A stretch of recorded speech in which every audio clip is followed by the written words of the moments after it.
The industry certifications that have been set as proficiency standards have sadly not yet been properly adapted by the continent.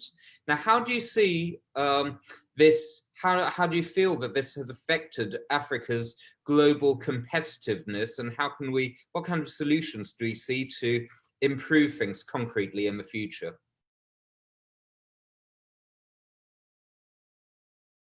So, Kevin, I think that there are a couple of issues here, and the first is to say that you don't just impose certifications on an industry sector and expect them to be adopted overnight. It's a process that takes an extended period of time, and one of the questions that an individual would ask, when they earn a designation, is, does it make me more employable? Well, if it's not something that employers are looking for, then no, it doesn't. So actually what I want to do before I answer the question that you asked is incorporate some feedback for Christy that'll allow me to lead into a more in-depth understanding of what designations are all about. So the question that Christy asked was why don't the associations in Africa collaborate more effectively with each other? And I was hoping that Tess might have picked up on that question because in South Africa, one of the things that we introduced as a collective at the beginning of this lockdown period was an organization called the South African Events Council that includes representatives from all of the associations active in the events sector. So there are 13 different associations, including ourselves, including SITE, including ICA, that have come together within the framework of this events council so that we can cooperate with each other, so that we can avoid duplication of effort, so that where it's necessary for us to do so, we can share resources. And by collaborating with each other in this way, we've been able to do things like engage in industry research programs or engage with government on behalf of organized industry. And certainly we've been using this as an initiative to engage very actively with the Department of Arts and Culture, where we've had several meetings with them about the reopening of the events industry. Mass gatherings are governed in South Africa by the South African Sports and Recreational Events Act, SACIA, which is operated under the auspices of the Department of Sports, Arts and Culture. And by forming this collective, we've been able to engage with government on a very professional level. We don't just turn up and say, well, we're speaking on behalf of our little association. We turn up and we engage with them on behalf of 13 other associations actively working in organized industry. So certainly the vision that Christy articulated is one that is a reality in South Africa. We should probably expand it to include more associations, and I think that that's certainly part of our mission. And there's no reason why it couldn't be expanded even further to include more associations in Africa. So, I think that's very much part of our plan. Going on from there, I think that the issue with professional designations or certifications is that they need to be embraced by industry as a whole.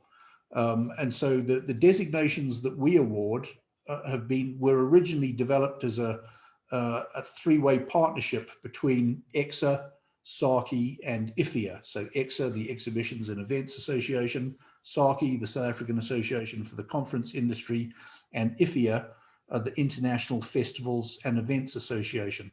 The three organizations came together and developed an organization called SEPA, the Council of Event Professionals Africa, and that council was then reconstituted as a special interest group within SACIA because we are an established professional body and we are already recognized by government and the educational authorities. But I think that it all comes about as a result of this cooperation and collaboration, not just with local associations, but with international associations as well. So if I look at the international designations, the question that people would ask is, why should I go out and earn a professional designation? And the answer is, I'm afraid, and links in with what Jeff was talking about when he spoke about the brain drain. I would earn an international designation because it allows me to get a job outside of Africa. Well, it doesn't suit our interests or anybody else's interests to get into a situation where we encourage people to earn an international designation just so that they can go and leave the country and work someplace else. So for us, it's been a priority to develop local designations that are registered with SAQA, that are listed on the National Qualifications Framework, that are recognized throughout the SADC region. So there's a regional qualifications framework in terms of which all of these designations are listed. And the important thing is that they bring together, and I think this is a kind of an important analogy here, they bring together a commitment to standards, a commitment to training, and a commitment to industry certification, and more importantly, equally importantly perhaps, continuing professional development. It's not enough for somebody to go off to university or college and earn a basic qualification in event management. There needs to be a commitment to lifelong learning throughout their career, so that as they progress from one role to the next, they have the opportunity to tap into learning, tap into training, tap into mentorship programs. And as they acquire knowledge from all of these different sources, also have the opportunity to acquire or upgrade the level of professional designation that they have. Now, it's also important that we don't work in isolation. There's no point in us having a professional designation registered and recognized throughout the SADC region unless it is also recognized in other parts of the world. So when we develop designations, we need to align them with the same competencies that are applied when an individual applies for a CMP or an e-merit or whatever the other international designations are.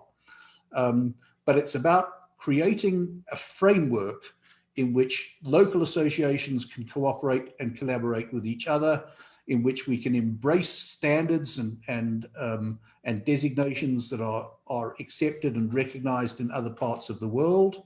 And when we can do that, when we can create a situation where people apply for a professional designation because it means something in their own country, then people will dive into this. It makes them more employable. It gives them the opportunity to earn money. It gives them a structured career development path where they can progress from one step to the next to the next. But if it's only about, earning a designation so that you can go off and work in Britain or America or, it doesn't mean anything to employers, so they're not going to drive it. And I think that's the important thing for us, is that we now have a local designation that's aligned with the same competencies as applied to international designations, but it has some substance. It's recognized formally by SAQA, and it gives people the opportunity to embrace a commitment to professional standards, ethical business practices, commitment to lifelong learning. It's a holistic approach to career development within the events industry.